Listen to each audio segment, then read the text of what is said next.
Okay, Friday night, Queensland. Storms rolled in and I have just about finished up the oil system on my zephyr. It's turned into a bit more of a job than I thought, but I am more than happy. Mostly just made out of scrap. Relocated the factory mount up higher.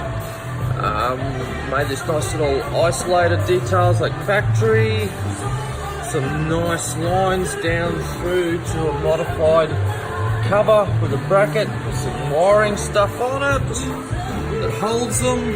The oil thermostat up underneath there.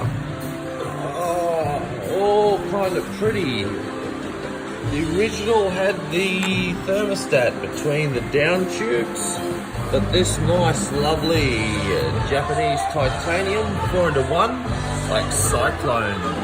Actually, while I think of it, I will show you the Cyclone. I picked this up in Japan, where Drew, the bloke we were with, said that's for a zephyr. I couldn't read Japanese. Picked it up for about $700 Australian and packed it in my luggage.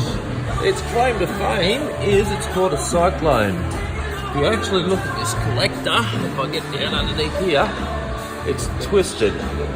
Really, they say it's supposed to create a vortex, and if you look in there, I don't know if you can see that. You can see the swirl. I still don't know how they made it, but it's supposed to make a difference. I don't really care. It was the only one I seen on a second-hand shelf, so I'm happy I've got it. But one of the cool benefits is to do the Cyclone. They've offset the two collectors here.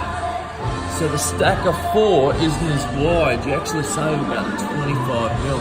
These 4-into-1s on any of the bikes get hang down a bit. I mean, I'm at 6'1", and that seat height is over 800 mil. So it's not really a problem, but it's always nice to keep it compact. Now, this is actually the return of the original into the sub. The pressure is off here. They used to come in hard lines up to the factory cooler. I replaced the cooler with an aftermarket 11 core. But like I said, that's when these mounts were down here. This is actually the biggest I could fit while keeping the correct amount of steering lock with the upside downs onto it by going up high. So it's a 17. Works out about 35% more cooling capacity than the original. Which works out about right. The 1321 oversize on the motor is about 22% bigger in capacity than the factory. With the aftermarket 11 core, it worked perfectly fine. Only heavy traffic and any air-cooled, well, oil-cooled bike will do that without air going over the cores. Now, when you went to the bigger cores, the bike actually took quite some time to get up to temperature and be particularly happy. Just a quirk of them. So this is the first oil thermostat that I used. I just plumbed in, made it all nice and neat. If I remember to, I might put a picture of it in edit of the bike the way it was.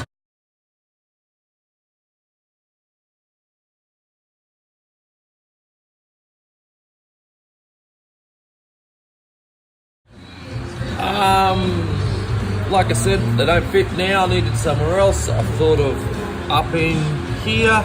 Even went as far to buy some cheap Chinese AN fittings, which is another way that you want to ever get around some of the times buying too many. I just collected a couple of cheap fittings. When I found out what I wanted, I replaced them with, so these are Aeroflow, Australian designed, Australian made, really good quality. So that's basically how I laid it out, because the only place I could think of to fit it was behind the motor. Saying that, the Japanese do have the very good technique of running it, one of these, on the side of the right hand barrels. Now, I wanted to try something different, so I got it in my head to be smart, and this turned into a bit of a job. Let me get a light. So, I couldn't get the line run, if you can see up in there. If I laid this horizontally down in this dead spot behind the motor. So it's behind the motor and in front of the swing arm. It would have been lovely to lay it horizontally, but it was never going to work with where the AN lines had to go. So I've rolled it down in angle so that this isn't protruding too far out to the down brace for the swing arm on its highest suspension lock. So as you can see, it's a bit of a tight fit. I came from the front of the motor through, used I think it's 120 fitting to actually have, and I do have clearance onto the sump and everywhere. Good clearance on the pipe. Come back along. I only zip tied to this rail because this is the removable rail that allows the motor to come out. So I just use zip ties, come back and connect it into the oil thermostat. Now, this is the original center stand bracket mounts. I trimmed them off. I didn't try to go behind because these are never side welded. And you take that off, hey, it's a pain to get it to look nice and not look like you've cut the bloody thing off.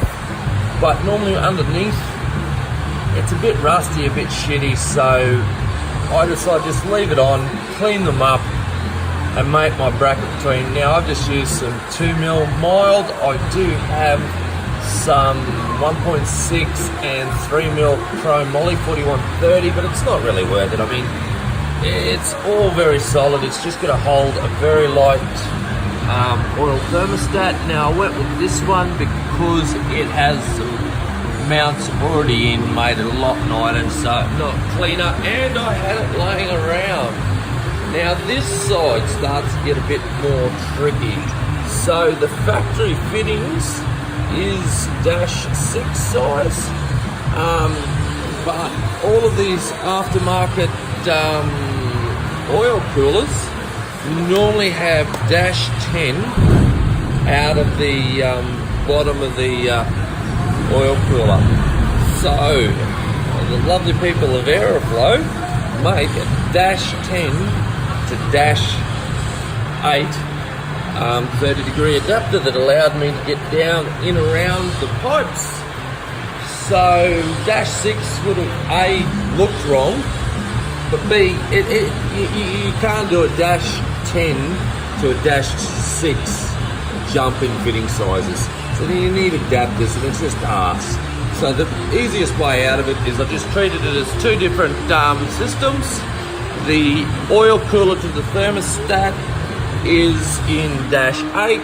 From the other side of the thermostat, it's just -6 through to the factory position. Now, in this clear run through here, the flexible braid is really quite resilient and sits nicely.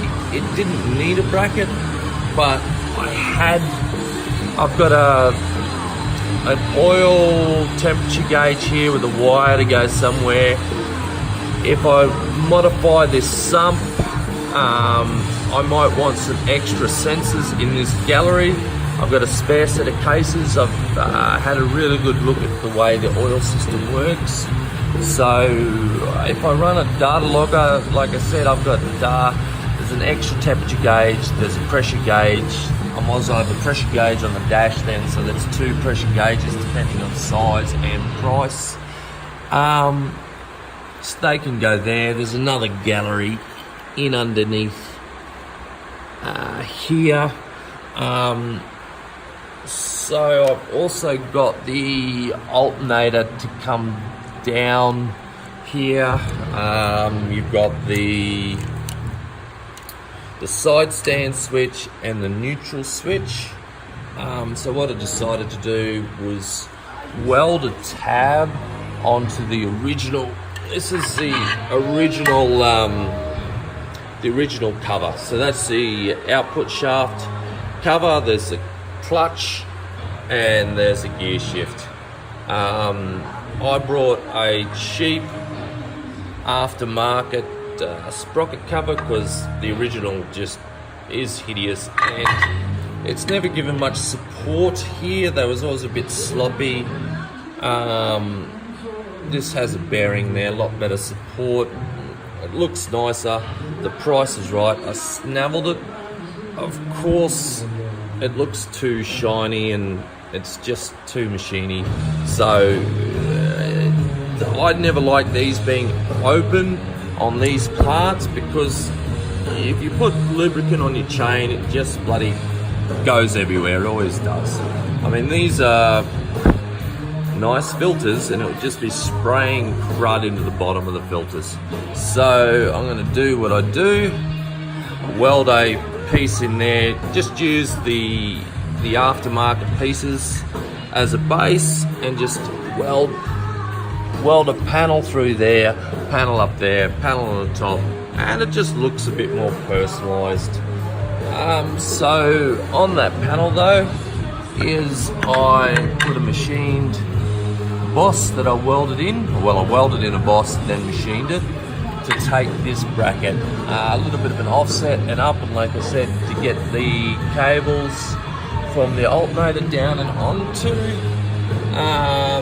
There was up in behind here, I don't know if you can see, is the oil switch. So that's just your red light on your dash to say whether you got oil pressure. Now I was kind of really happy to sacrifice that spot because sumps come off really easy.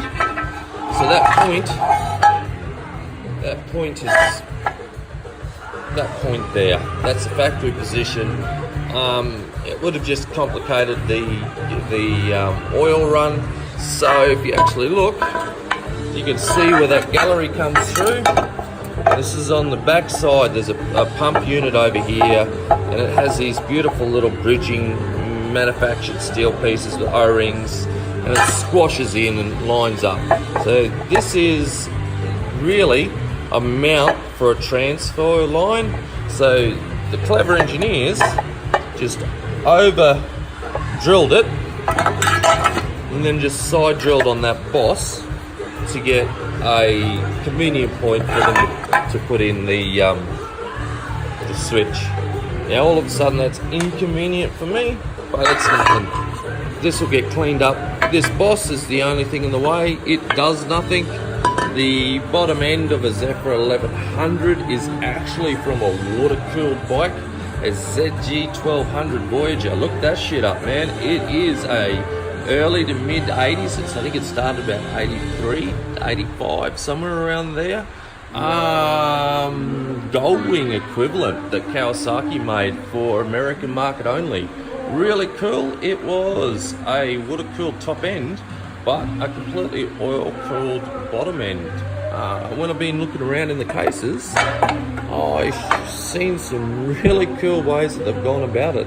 It's a dual stage pump and it separates the machine lubrication with there's 2 different sumps, and this bottom sump is for that return of the oil cooler. Comes into the back here, flows down into here, it gets time that the aeration comes out of it, it actually builds up, and there's a weir that they've got actually built into the bottom of the cases and pours extra oil over into the machine one, and it sucks out of here, and then it has another one down there. But so, long story short, whack that off in the mill, drill and tap, that one will come around there. I could fit 2 sensors if I really try, but it's probably between the one on the bottom of the cases and this nice little spot here.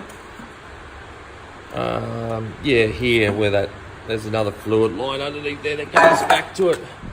But that line up in here, that's a nice spot to come off. To be honest, I'm really digging it. One of my things I'm really loving are these little polyurethane vibration isolators. Australian roads suck ass.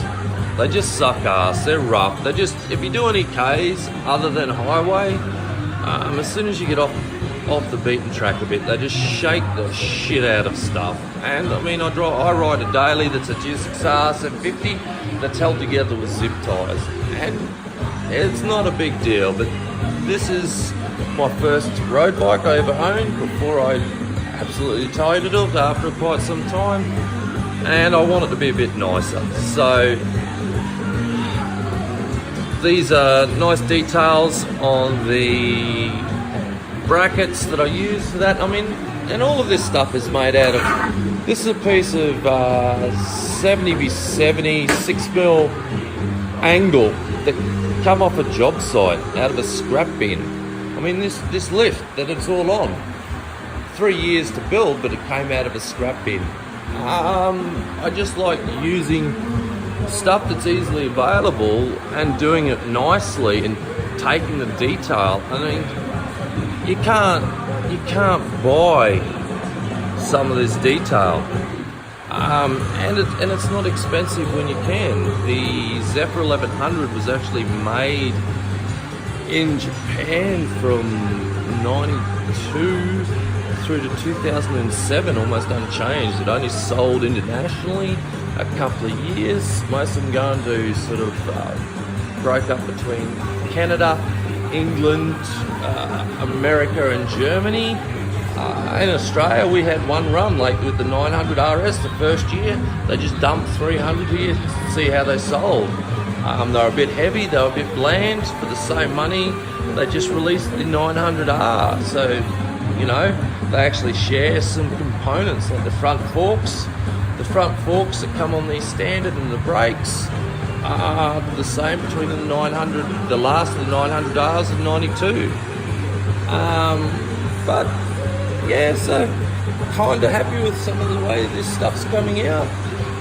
Just sort of give you an update and catch you on the flip side.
Smash! This 55-inch Panasonic now only $1,986. Cracking deals on a huge range of washers and fridges with bonus delivery, install and removal. Up to 50% off mattresses and ensembles. 20% off barbecues.